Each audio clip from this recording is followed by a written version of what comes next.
In 2025, your digital footprint is more exposed than ever. From apps tracking your every move to data brokers selling your information because for apps tracking your every move, staying private and secure online is a challenge. But don't worry, this guide will walk you through the actionable steps you can take to reclaim your privacy and fortify your security, no matter whether you're using an iPhone, Samsung, or Google Pixel, or a Mac or Windows computer. So before diving into privacy and security, understanding the difference, this video is for educational purposes only and use a guide to educate you on privacy and security, technologies and everything. So the difference between privacy and security is protecting your personal data from unauthorized access which people can use to advertise to you or scam you. Security is safeguarding your devices and data from threats like malware and hackers so people can't scam you and give you ransomware and give you highly accurate emails. And which is why both are essential, and we'll have to cover strategies for each platform today.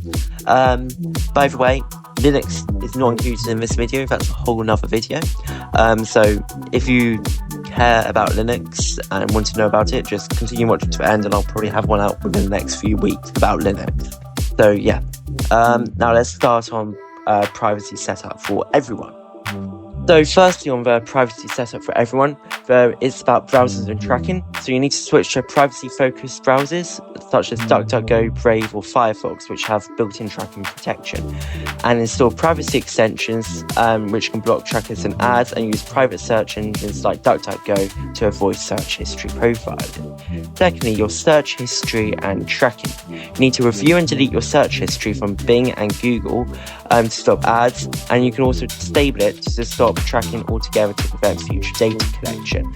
Thirdly, app permissions and sensors. You need to periodically review and adjust app permissions for location, microphone, camera, and contacts. Limit the sensor access for unnecessary apps or disable unnecessary sensors like Bluetooth and NFC when not in use for the app to prevent unauthorized use. Now, cloud and metadata is another part which is quite big in the computer science GCSE, well, cloud storage is, but the computer science GCSE is about like data protection around it, but I'm going to go into a bit more detail. So limit your uploading sensitive data to cloud services using encrypted storage solutions where necessary, such as Proton Drive, I think it's called. I'm just going to put links to everything in the description or like some document. You also need to remove photo metadata from photos using tools such as Scrambled EXIF to strip metadata from photos before sharing for privacy.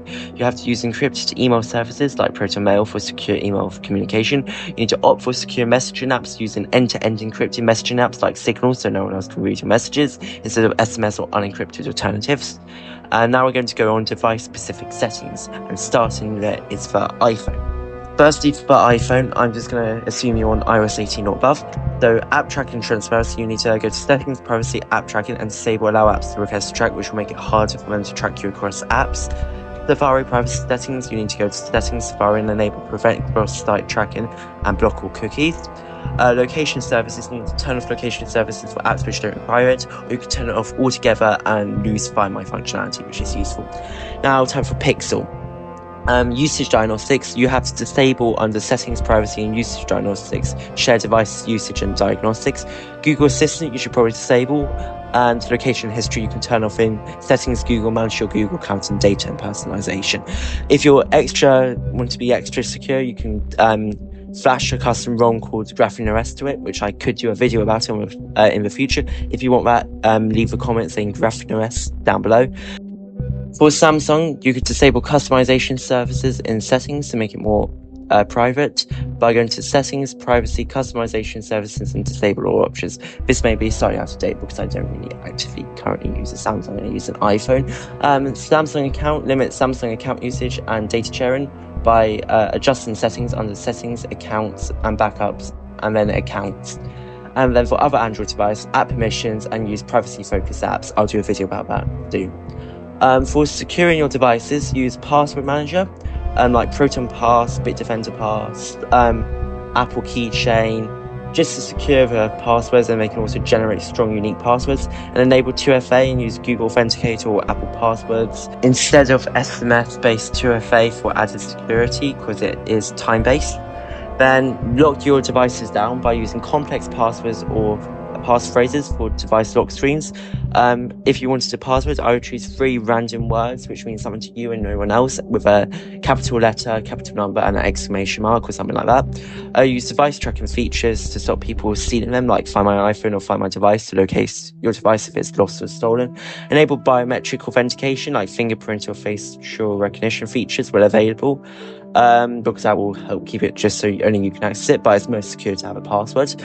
Updates and app safety and operating system updates. You need to regularly update your software, like operating system, apps, all up to date to patch security vulnerabilities, and install apps from trusted sources like official app stores such as Apple App Store, Google Play Store for Android, and maybe F-Droid, Galaxy Store. Use an antivirus solution as well. It's really important you do this. Use a reputable antivirus software like Bitdefender. I personally use and I like it. Wi-Fi and VPN usage. You should use tools like ProtonVPN, Mullvad, Surfshark maybe. Bitdefender VPN can encrypt your traffic and mask your IP address. Don't use free VPNs unless they're trustworthy brands. Secure your Wi-Fi network using strong passwords and WPA-free encryption for your home network. And also you could do MAC address filtering, but that's just a whole other can of worms for another video. Avoid public Wi-Fi for sensitive activities and use a VPN if you are on public Wi-Fi to protect your data. Now time for device security tips. For my device-specific security tips, I'm going to assume you're on iOS 18 or above. Now for iPhone, you need to enable lock screen features by using features like erase data after 10 failed passcode attempts under settings, Face ID and passcode to stop unauthorized access to your data. So when someone types in 10 times, it just erases the phone. It's also under Touch ID and passcode depending on how new your phone is. Use iCloud Keychain to securely store and autofill passwords across all of your devices. Review app permissions to regularly adjust for app permissions for camera, microphone and location access, because think, if this app doesn't really need microphone, why does it want it? Be suspicious.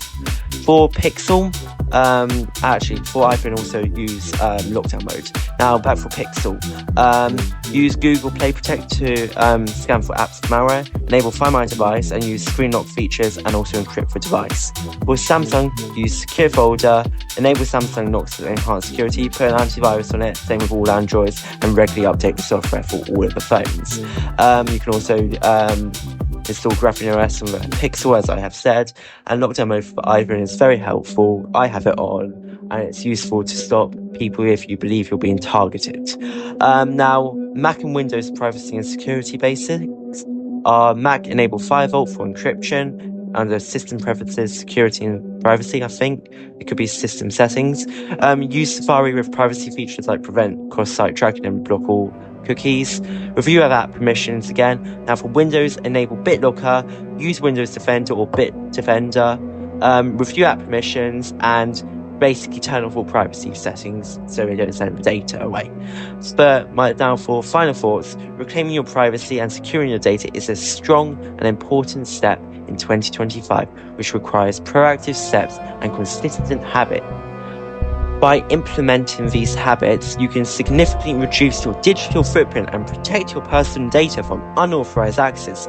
Remember, privacy and security are ongoing processes. Stay informed and regularly review your settings and adapt to new threats and technologies as they emerge. If you found this guide helpful, please like, share, and subscribe for more in-depth tutorials on digital privacy and security.